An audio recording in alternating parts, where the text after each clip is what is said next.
ഒരു പടം ചെയ്യുമ്പോ ഒരു സൈഡിൽ ഇത്രയും പ്രശ്നങ്ങൾ, മാനസികമായിട്ട് ഇത്രയും പ്രശ്നങ്ങൾ ഉണ്ടായിട്ട് പോലും നമ്മളെ ആരെയും തന്നെ നമ്മളെ ഷൂട്ട് ചെയ്ത അന്നത്തെ ദിവസം മാർക്കറ്റിലൊക്കെ ഷൂട്ട് ചെയ്ത സീൻ എന്നൊക്കെ പറഞ്ഞു കഴിഞ്ഞാൽ ഭീകര ഇത്രയും പ്രശ്നം എന്ന് പറഞ്ഞാൽ ഇത്രയും ആർട്ടിസ്റ്റുകളുണ്ട്, അതിൽ എല്ലാരും ഹീറോസ് ആണ്. എല്ലാരും ഒരു ഫ്രെയിമിന്റെ ഉള്ളിൽ മേക്കി കൊണ്ടുവരുന്ന പറഞ്ഞാൽ ഭയങ്കര സംഭവം.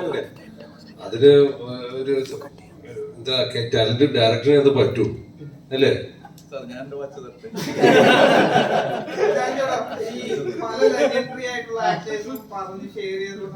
നമ്മുടെ കൂടെ വർക്ക് ചെയ്യുന്നു ഒരു കോമ്പിനേഷൻ സീൻസിലൊക്കെ കൂടെ വർക്ക് ചെയ്യുന്ന ആക്ടേഴ്സ് എത്രത്തോളം ഭംഗിയായിട്ട് അഭിനയിക്കും, അതോടൊപ്പം നമ്മുടെ പെർഫോമൻസും അപ്ലിഫ്റ്റ് ചെയ്യും എന്ന തരത്തിലൊക്കെ പറഞ്ഞു.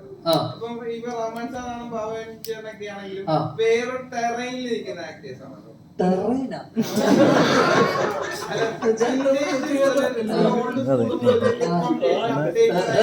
എന്താ പറയുന്നുണ്ടോ പറ്റി?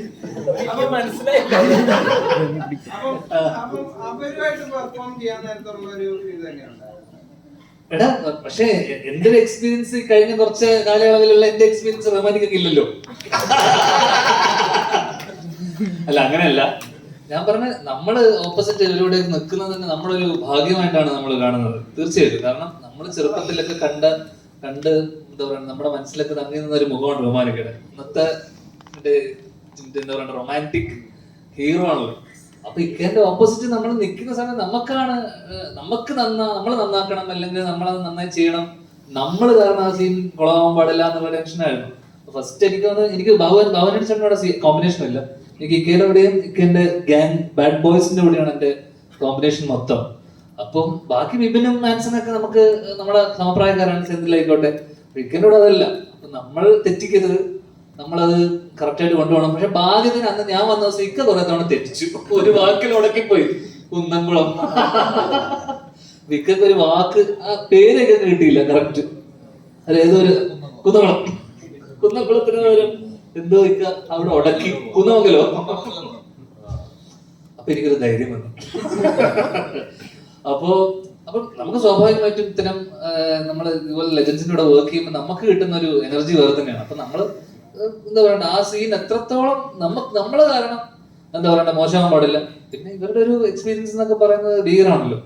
അപ്പൊ ആ രീതിയിൽ നമ്മൾ ഭയങ്കര എൻജോയ് ചെയ്ത് നമ്മുടെ കോമ്പിനേഷൻ സീനൊക്കെ തന്നെ നമ്മൾ ഭയങ്കര ആസ്വദിച്ച് ചെയ്തിട്ടുള്ള ആ സിനിമയിൽ തന്നെയുള്ള ഏറ്റവും രസകരമായി എനിക്ക്. കാരണം ഇവർക്ക് ഒരുപാട് വേറെ കുറെ പരിപാടികൾ ഉണ്ടായിരുന്നു. എന്നെ സംബന്ധിച്ചിടത്തോളം പേഴ്സണലായിട്ട് എനിക്ക് ഭയങ്കര ഇൻട്രസ്റ്റിംഗ് ആയിട്ടുള്ള സീനുകളും എല്ലാം ഭയങ്കര ഇമ്പാക്റ്റ് ഉള്ള സീനുകളായിരുന്നു. ഞാൻ വന്നു പോയിരുന്ന സീനുകളൊക്കെ അങ്ങനെ ആസ്വദിച്ച് ചെയ്തതാണ്. പോലീസ് ബസ്സിൽ താടി വെച്ചതിനെ പറ്റി നമ്മൾ സംസാരിച്ചു. അപ്പം ബ്ലേഡ് അലർജി ഉള്ള ആളായ കൊണ്ടാണ്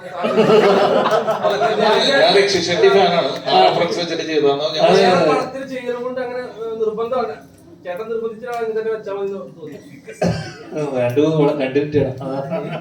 അല്ല ഞാൻ പറഞ്ഞില്ലേ, ഞാൻ ധ്യാന്റെ അടുത്ത് ചെന്ന വഴിക്കാണ് ഞാൻ പറഞ്ഞിരുന്നു താടി. അപ്പൊ ഞാൻ പറഞ്ഞത് ഇത് കുഴപ്പമില്ല, എനിക്ക് രക്ഷി ഷെട്ടിയാണ് എന്റെ മനസ്സിൽ.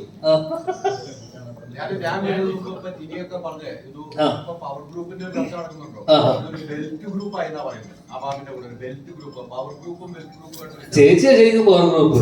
ഇവിടെ എത്ര ആർട്ടിസ്റ്റിനെ കൊണ്ട് ഇത്രയും ആർട്ടിസ്റ്റുകൾ പറയുന്നത് പടോണ്ട് അടുത്ത കാലത്ത് 2020 മിനി 2020 അങ്ങനെ നോക്കും അല്ലേ. ഇനി ഇവിടെ വരാത്ത ഒരുപാട് പേരുണ്ട്. അജു, സൈജു ഏട്ടൻ, രമേശ് ഏട്ടൻ. അപ്പൊ ഇതൊരു 2020 എനിക്ക് തോന്നുന്നു ബാബൻ ചേട്ടൻ. ഇത് ആ 2020 ശേഷമുള്ള അതർ 2020 ആണ്.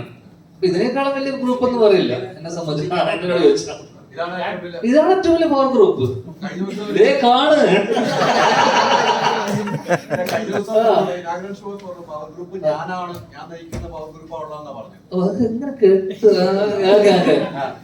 ഞാൻ പറഞ്ഞത് അങ്ങനെയല്ല. ഞാൻ പറഞ്ഞതെന്ന് വെച്ച് കഴിഞ്ഞാൽ ഇപ്പൊ കഴിഞ്ഞ കുറച്ച് വർഷം ഏറ്റവും കൂടുതൽ സിനിമ ചെയ്യുന്ന എണ്ണം നോക്കുമ്പോ ഏറ്റവും കൂടുതൽ സിനിമ ചെയ്യുന്ന ഞാനാണ്. അങ്ങനെ നോക്കുമ്പോ ഇപ്പം ബാബുവേട്ടനെ പറ്റി, കാരണം ബാബുവേട്ടനെ പറ്റിയൊക്കെ കുറെ ഇത് വന്നല്ലോ. അപ്പൊ എന്ന് വെച്ചാൽ ഇവർ അവസരം ഇല്ലാതാക്കുന്നു എന്ന് പറയുന്നുണ്ടല്ലോ. അപ്പൊ ബാബുവേട്ടനൊക്കെ എന്റെ അറിവില് ഞാൻ വല്ലപ്പോഴും ബാബുവേട്ടനെ വിളിച്ചിട്ട് ബാബുവേട്ട നമ്മളൊരു പടം ഉണ്ട്, പരിപാടി ഉണ്ടെന്നുണ്ട് ബാബുവേട്ടൻ ഞാൻ വിളിച്ചിട്ട് നമ്മുടെ സിനിമകളിലൊക്കെ ഭാഗമാക്കാറുണ്ട്.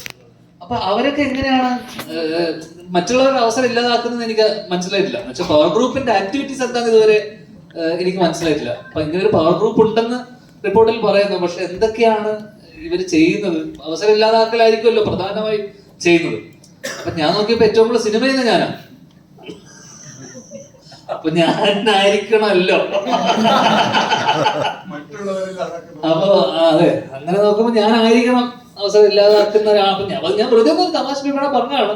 കാരണം അങ്ങനെ ഒരു ഗ്രൂപ്പ് ഉണ്ടെന്ന് നമുക്ക് ഹേമ കമ്മിറ്റി റിപ്പോർട്ടിൽ പറഞ്ഞിരിക്കുന്ന പല കാര്യങ്ങളിലും സത്യാവസ്ഥയുണ്ട്. അവര് അനുഭവിച്ച ദുരനുഭവങ്ങളൊക്കെ തന്നെയായിരിക്കും അതിൽ പറഞ്ഞിട്ടുള്ളത്. പക്ഷെ ചില കാര്യങ്ങളോട് നമുക്ക് കേട്ട കാര്യങ്ങളോട് നമുക്ക് യോജിപ്പുള്ള കാര്യങ്ങളൊന്നായിരുന്നു ഈ പവർ ഗ്രൂപ്പ്.